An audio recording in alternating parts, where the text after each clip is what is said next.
Jóvenes alumnos, muy buenas noches. Vamos a continuar en la tercera sesión de aprendizaje dentro de nuestro módulo de criminalística en el marco del nuevo Código Procesal Penal. Bien, hoy en día vamos a hablar sobre las pruebas especiales en el nuevo proceso penal, poniendo énfasis en lo que es la diligencia de levantamiento de cadáver.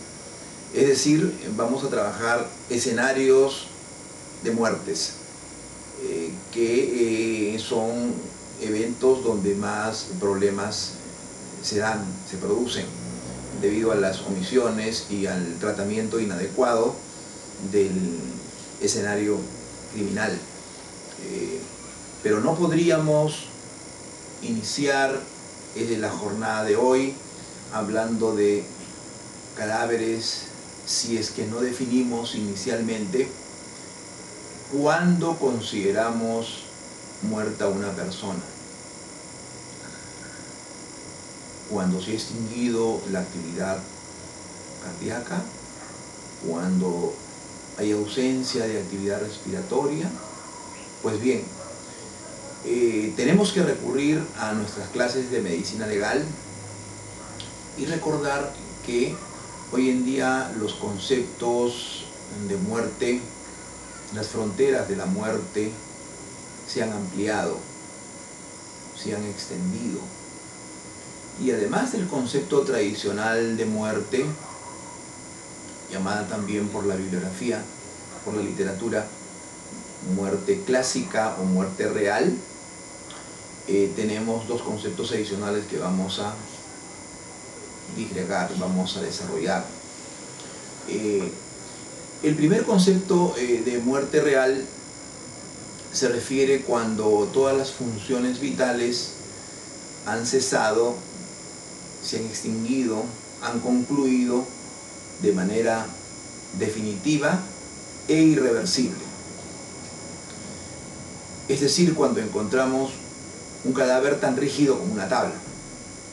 Pero además de ese concepto, hoy en día tenemos que manejar también el concepto de muerte aparente, tal como nos lo recuerdan nuestros maestros de medicina forense, de medicina legal.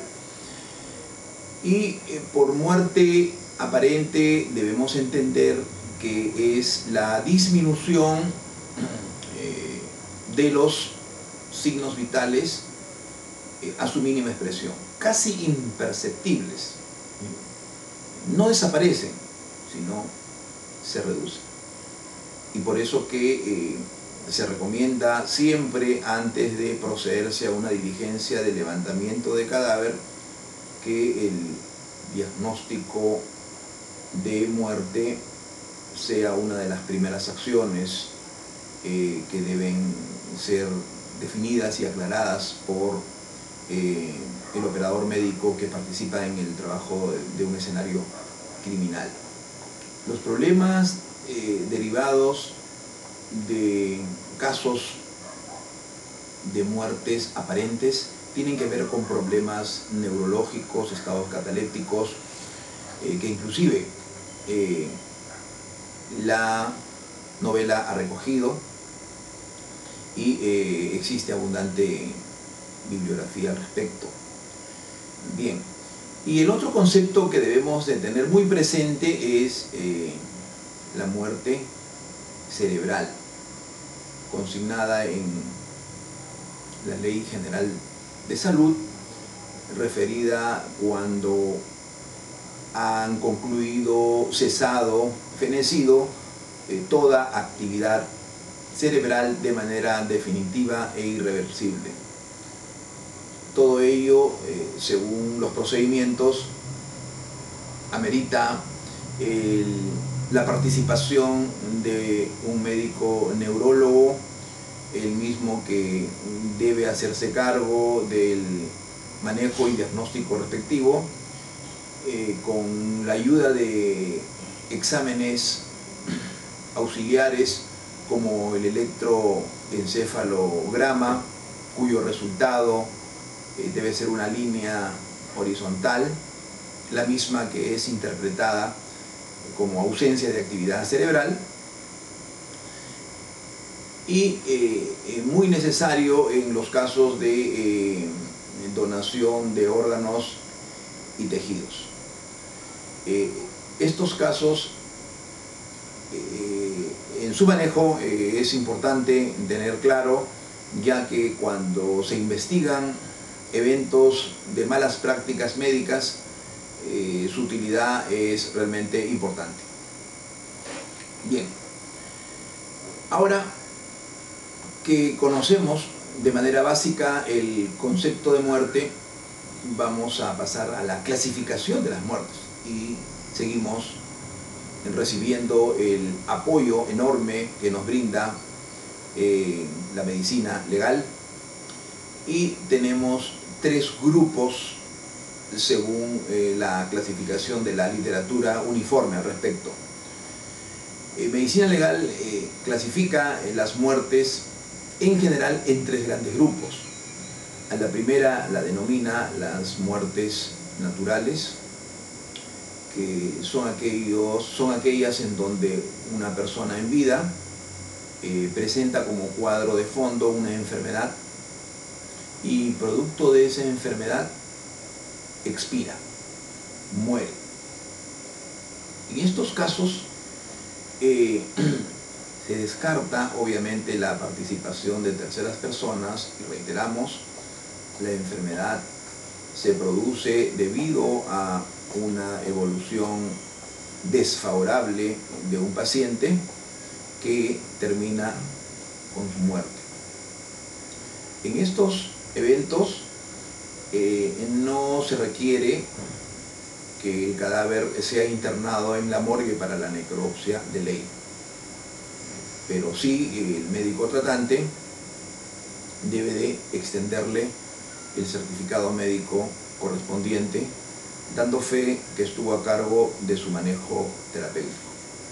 De ser así, este cadáver será entregado a los familiares para que le den cristiana sepultura.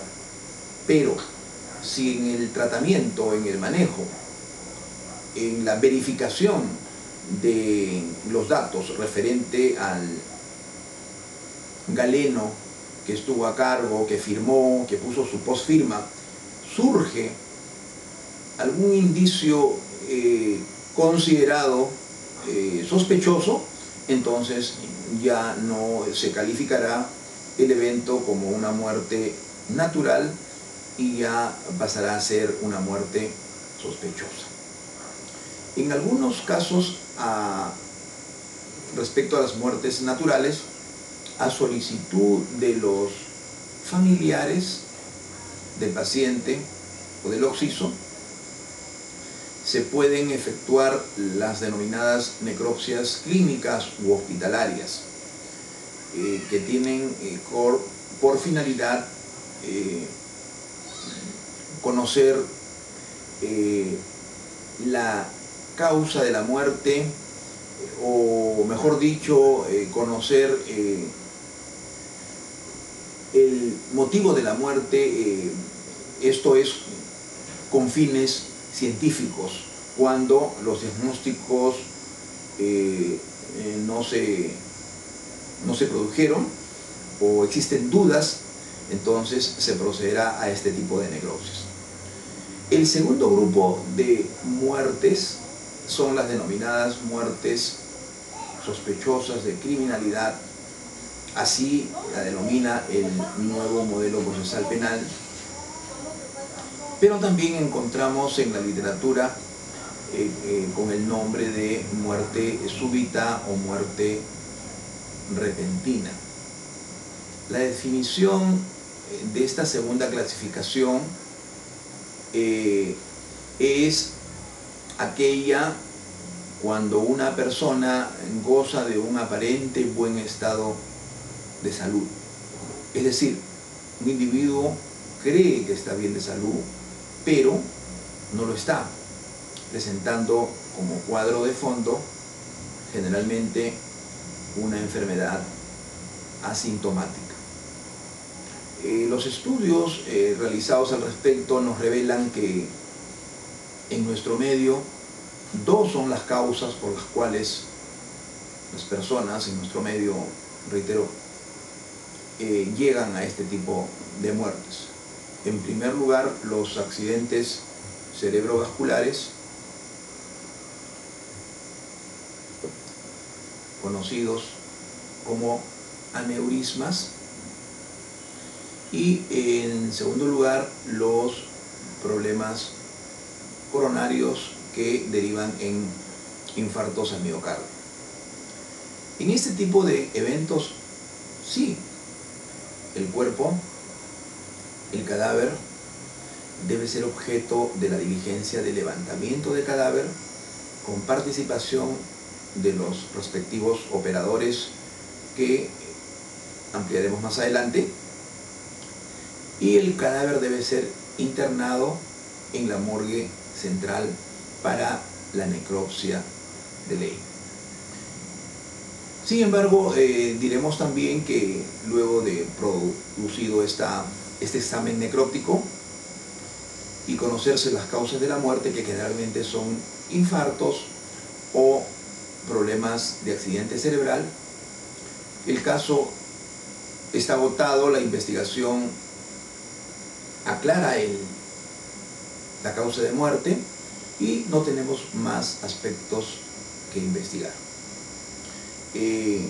La muerte sospechosa, al igual que la muerte natural, se debe entonces a una enfermedad que se presenta como cuadro de fondo.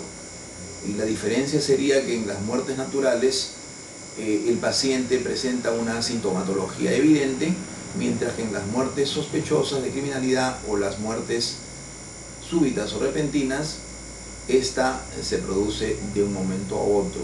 Como dice el profesor Bonet de Argentina, se produce de manera brusca. Y es por eso que en los momentos iniciales, cuando llegamos a un determinado lugar a constatar, a comprobar la existencia de un cadáver, de acuerdo al esquema metodológico de investigación criminal, no tenemos la información a la mano y no podemos a priori distinguir si estamos realmente frente a un caso de connotación delictiva o no. Es por eso que en estos casos de muerte sospechosa, los cadáveres deben de ser manejados como si se tratara de una muerte violenta, como veremos.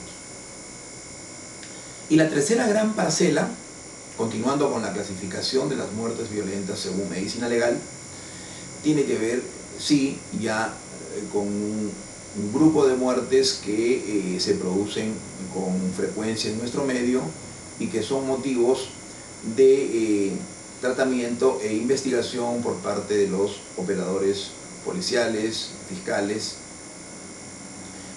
periciales y médico-legales. Y me refiero a las muertes violentas. ¿Qué cosa es una muerte violenta?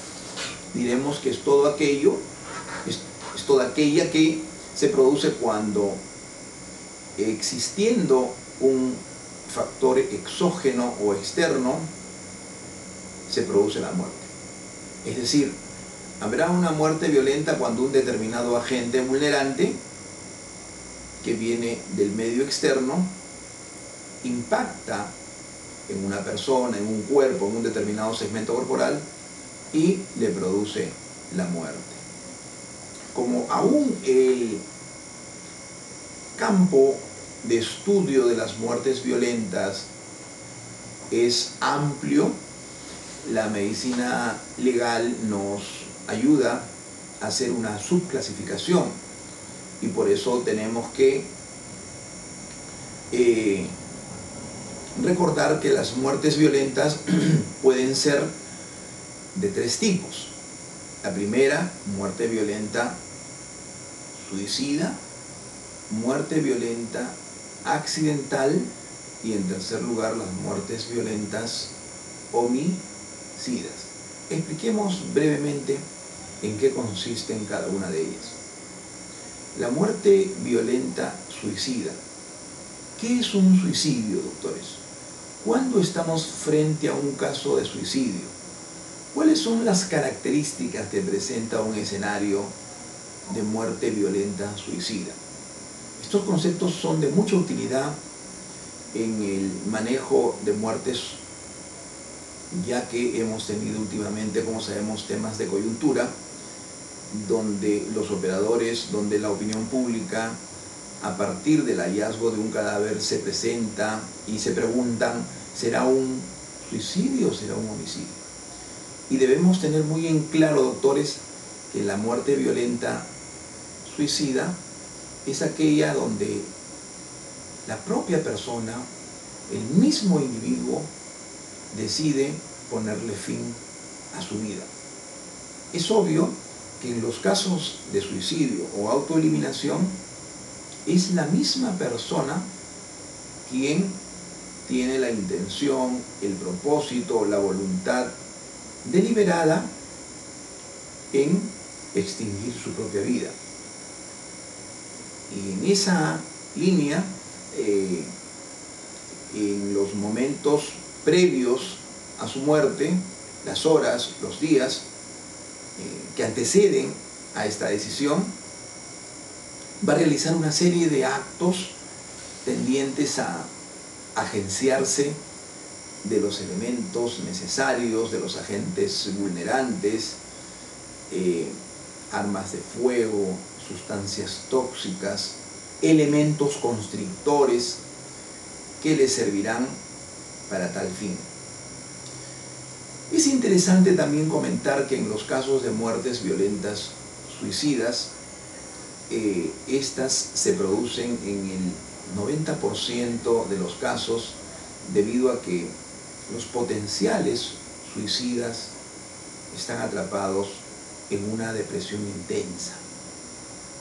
Depresión que puede ser debido a problemas de salud, por ejemplo, pacientes en estado terminal o con graves enfermedades.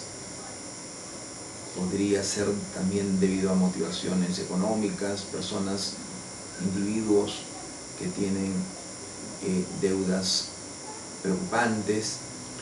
En los casos de adolescentes o púberes, el bajo rendimiento escolar también es una causa de autoeliminación, pero donde se va a producir con mayor frecuencia son en aquellos eventos donde una persona determinada presenta alguna decepción de tipo sentimental o amoroso. Aquellas personas que se involucran en problemas, en amoríos turbulentos, accidentados, quizás prohibidos, y la relación se extingue o expira, son candidatos para ser atrapados en una depresión intensa y subsecuentemente, en muchos casos, en llegar a conductas suicidas.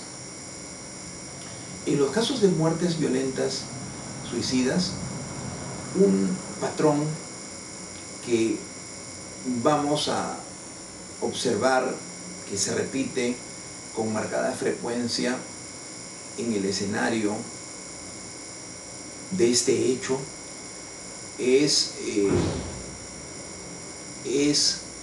que la escena, el lugar que alberga el cuerpo sin vida de un suicida, no presenta signos de desorden, no presenta signos de violencia. Las cerraduras, las vías de acceso, de entrada, las puertas, el menaje, todo está en su lugar. El cuerpo de la persona fallecida, más allá de la lesión en el segmento corporal escogido, dependiendo de cada modalidad, no debe presentar lesiones en otras zonas corporales. Las prendas de vestir, asimismo, deben estar en su lugar, es decir, en su posición anatómica.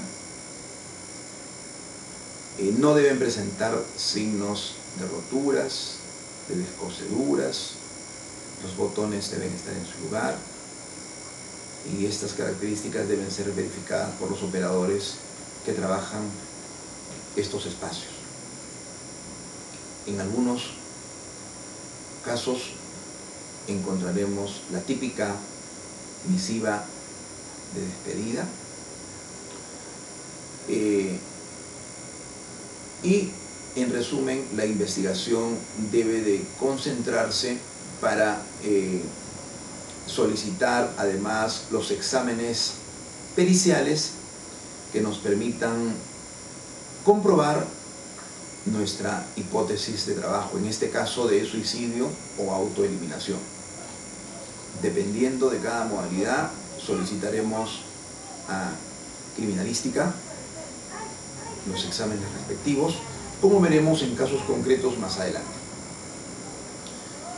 Las muertes violentas se dividen además en muertes violentas accidentales, mientras en las muertes violentas suicidas el potencial suicida tiene, decíamos, la intención marcada de quitarse la vida. En la muerte violenta accidental, esta se va a producir por factores ajenos a su voluntad. Él no quiere matarse, pero su muerte se va a producir. El ejemplo típico es de un ingeniero, por ejemplo, muy contento, feliz, porque había firmado el contrato para construir un centro comercial.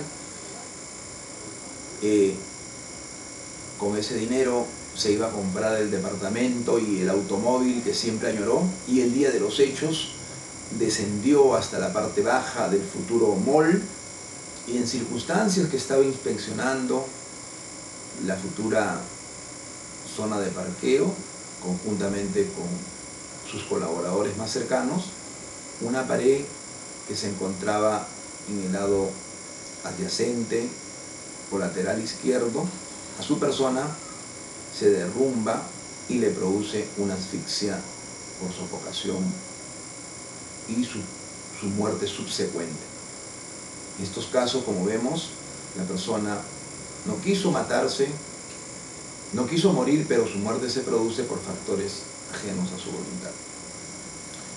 Y en tercer lugar tenemos la muerte violenta homicida, que es aquella cuando una persona destruye la vida de otra.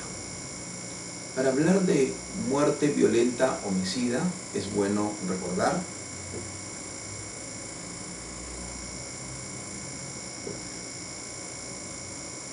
que hablaremos de homicidio siempre y cuando concurran tres presupuestos importantes. El primero de ellos, la investigación tendrá que demostrar y acreditar la existencia, en primer lugar, de una vida humana, es decir, al momento de recibir el impacto de un determinado agente vulnerante, la persona, el agraviado, la víctima, se encontraba con vida.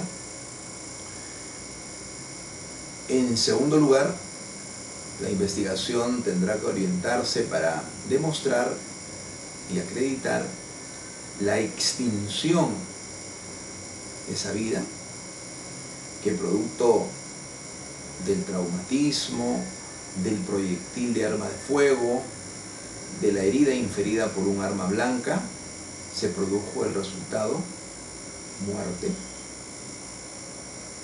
la extinción de la vida, lo que se demuestra y acreditará seguramente con el hallazgo del cadáver y el examen necróptico subsecuente o posterior. Y en tercer lugar, la investigación tendrá que demostrar que en esa muerte, en esa extinción de esa vida, existió voluntad de matar, existió dolo o lo que los abogados penalistas denominan el animus lecandi. Solo si concurren estos tres presupuestos hablaremos de una muerte violenta homicida. En todos los casos de muertes violentas, es decir, suicidios, accidentes y homicidios, se exige necesariamente la diligencia de levantamiento de cadáver y luego el traslado del cuerpo a la morgue para la necropsia de ley. Además, será necesario que en el escenario de los hechos, en el lugar del hallazgo del cadáver, en la escena de un crimen, de constatarse, de existir indicios reveladores de la comisión de una muerte violenta homicida, habrá que realizar todos los procedimientos que hemos comentado en la sesión anterior. Debemos de solicitar los peritajes criminalísticos y exámenes especializados en función al manual interinstitucional para el manejo de muertes violentas y sospechosas de criminalidad que hace algún tiempo ya diseñaron las comisiones tanto del Ministerio Público como de la Policía Nacional del Perú para realizar un trabajo coordinado. Es decir, tenemos claro hoy en día quién es el primer funcionario, el primer operador que ingresa a la escena de los hechos, cuáles son los peritajes que deben practicarse en el lugar del hallazgo de un cadáver y cuáles son los que deben ser efectuados en el interior o en la sede de nuestra morgue. Es preciso señalar también, de acuerdo a esta clasificación que nos permite conocer en qué casos los cadáveres deben ser objeto de levantamiento y sobre todo de necropsia de ley, información muy importante, debemos de comentar que la única excepción para eludir o evitar el examen de necropsia se va a producir cuando estemos frente a casos consignados en el texto de la ley 26.715. En resumen, esta norma nos indica que existen excepciones para internar cadáveres en morgue solo cuando la muerte se produce como consecuencia de muertes, reitero, en medios de transporte y como productos de desastres naturales. Solamente en esos casos, en esos dos supuestos, a pesar que, como vemos, constituyen casos de muertes violentas, esta ley en mención exonera a los cuerpos sin vida del trámite de la necropsia de ley.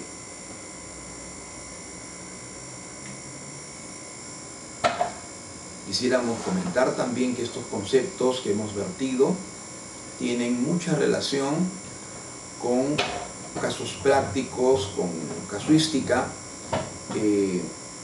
especialmente un lamentable evento ocurrido ya hace algún tiempo, que le hemos denominado el caso Paola, una distinguida estudiante de la Universidad del Pacífico, cuando un fatídico domingo, en circunstancias que transitaba a bordo de un vehículo de servicio público por las inmediaciones del Jockey Plaza, el vehículo donde se movilizaba fue abordado por una turba de barristas de un equipo de fútbol, y en esas circunstancias el cuerpo de esta chica fue lanzado del vehículo en movimiento